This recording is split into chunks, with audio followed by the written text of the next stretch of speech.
Welcome to the Man of Honor podcast. My name is Corey, your host, and today we're going to be talking about uh, getting all the information first before making a decision. And usually, when we make a decision, we get information and then we react emotionally instead of actually taking in the information and then making a decision.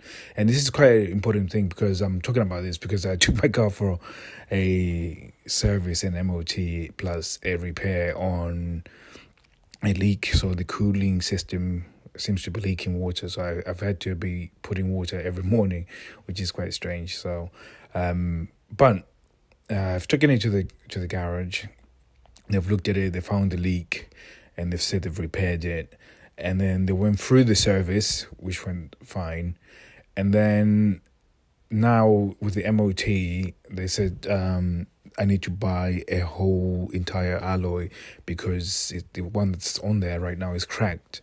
So it costs quite a lot of money for what they're saying. And the guy was saying that it's really difficult to get bookings to get another MOT, and plus you really have to make a decision pretty soon because you might lose your slot. And it was now adding pressure, and this was now emotionally charging me because I was thinking, oh my god, if that happens then I won't be able to get it done. And then so I'm about to pay this large sum of money. So if you total up the service and the MOT and everything comes up to about £600, which is not bad in terms of what I do. I prefer to do the service, MOT, and any repairs in one day because it sort of costs me more money every time I have to go to the garage and get it fixed. It's just like, same thing with.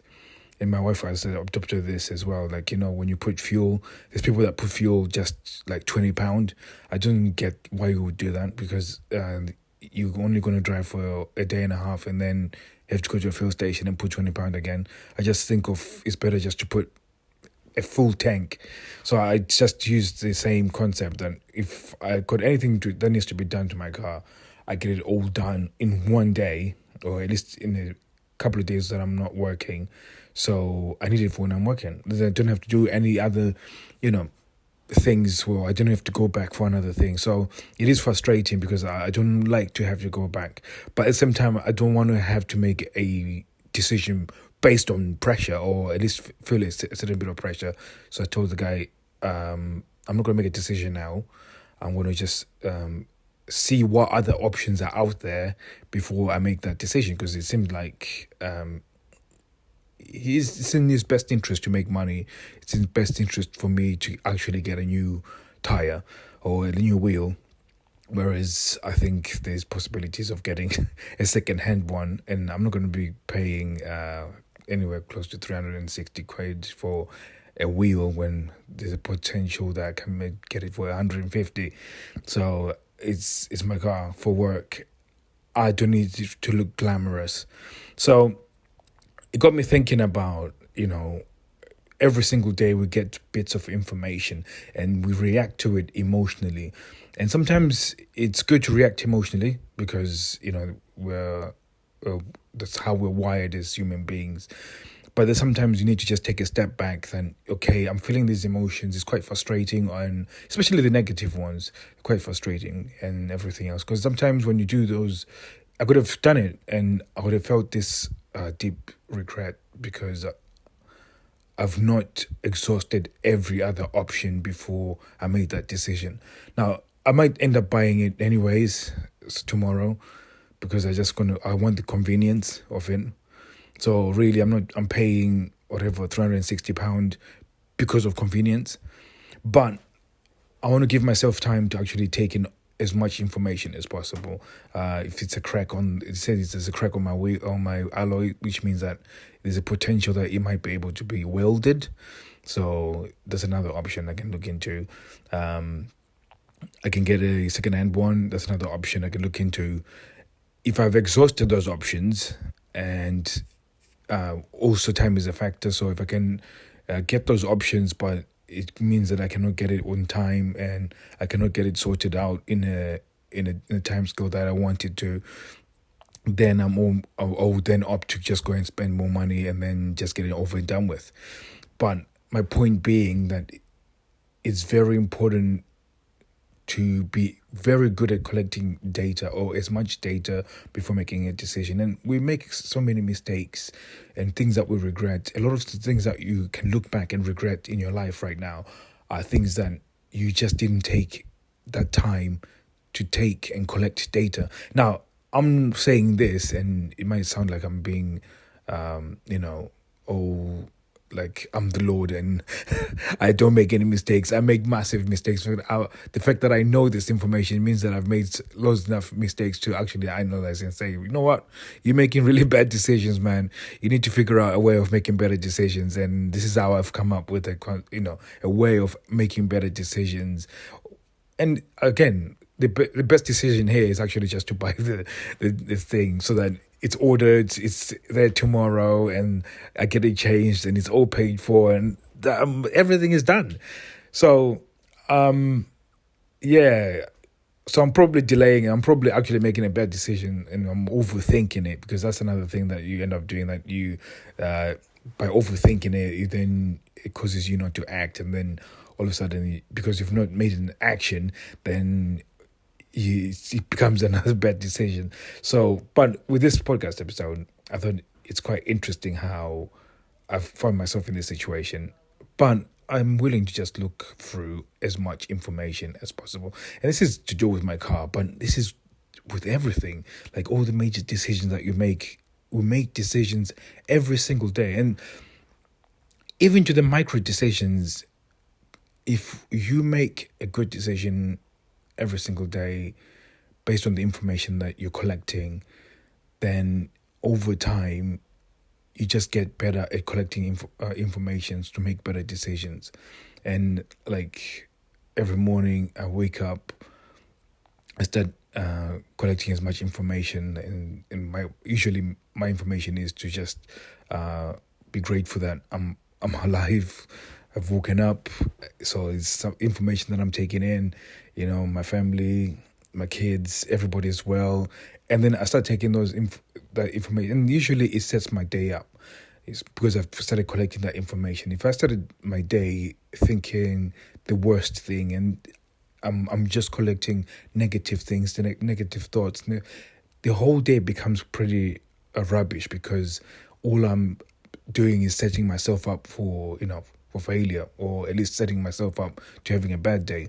So this data collection becomes very important in everything that you do. And whether, like right now, I'm collecting a lot of data when it comes to training, etc. I've been doing this for 3 weeks now, and I've been relatively consistent. So in terms of what I eat and exercising and training, but when it comes to measuring the intensity I'm doing it, and I'm not reaching the heights that I want to.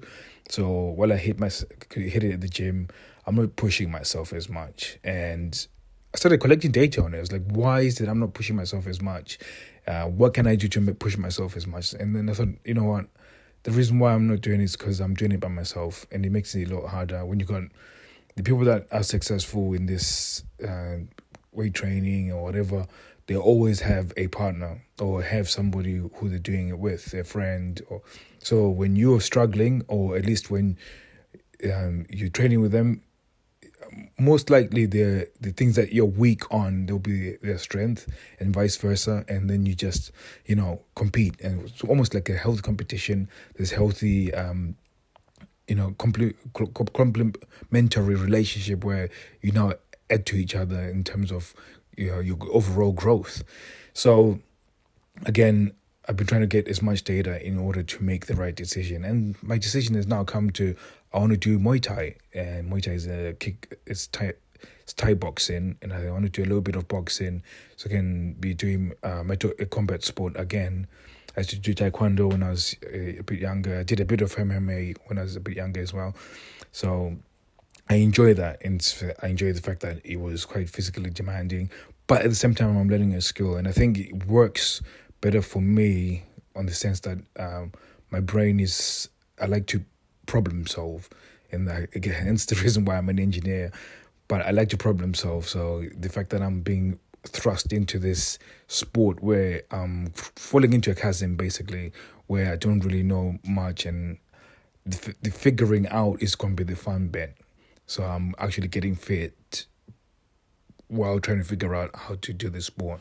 And I think it's easy to stick to as well, because it's always in group sessions. So that hopefully there'll be people that are there like me, that are novices, and are looking to get into shape and stuff like that. If not, it's fine. I think it's just getting there where you got people that are already good is amazing. It just means that my skill will grow a lot quicker. But again, it comes back down to I'm gonna have to use the same principles. I'm making the right decisions as I go along, taking as much information in, and not getting emotionally, you know, involved, and then making decisions without taking up information. So I don't know if this episode is going to be any helpful to anyone, to be honest with you. I just thought it was quite interesting what happened with my car, and I wanted to just sort of sum it up with some of the things that have been going on in my life and how I'm approaching things. Again, I did say that the fact that I'm delaying probably is the wrong decision. I wonder, what do you think? Is it just buy the wheel and then just get it over and done with? Or, is it, can I save just a few £100 and get it second hand or weld it? I'm saving money, but in the long time, is it really saving? If I save £150, for instance, and now I have to find another day to now take my car over there and not have my car, I don't know. So I might not have it for half a day. So how much does that cost just to not have my car for half a day? So it's, yeah, if you see what I'm getting at, that, those are things that I'm now considering. And at least in the next hour, so I still got a couple of hours to make a decision for today. I can make a decision for tomorrow. So, it's not a big deal.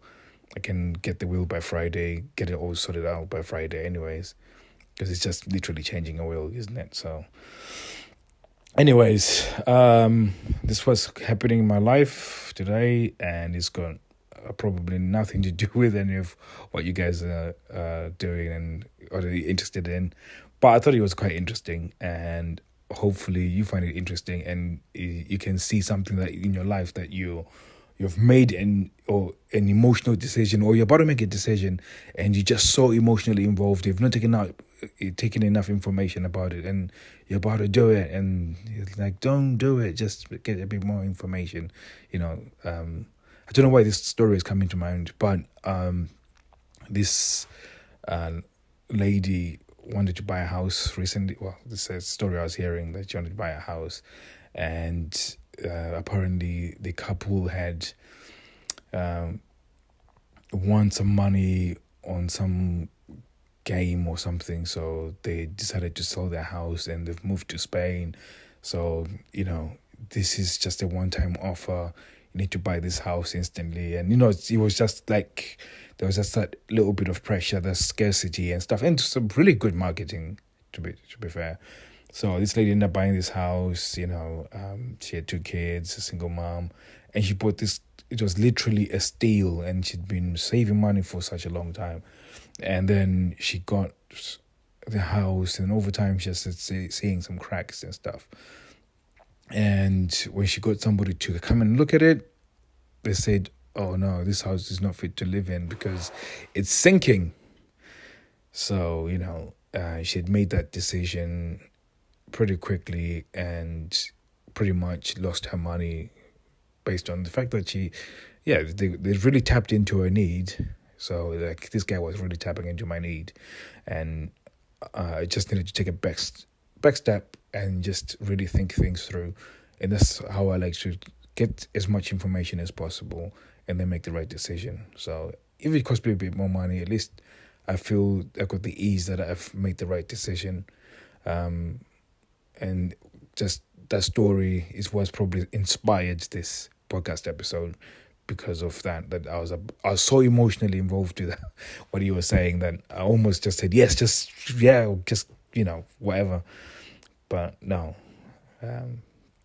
that poor lady, yeah, it's quite sad. So yeah, you probably now at the point where you feel like you're under pressure to make a decision. Just hold on, think it through, talk to a few people, get some second opinions before you do. That lady, how much headache would that save her if she just said, you know what, I want this, but let me just get somebody to look at it. Somebody who's not interested in just making the sale. Somebody who's going to be standing by my corner and actually give me a second opinion on this.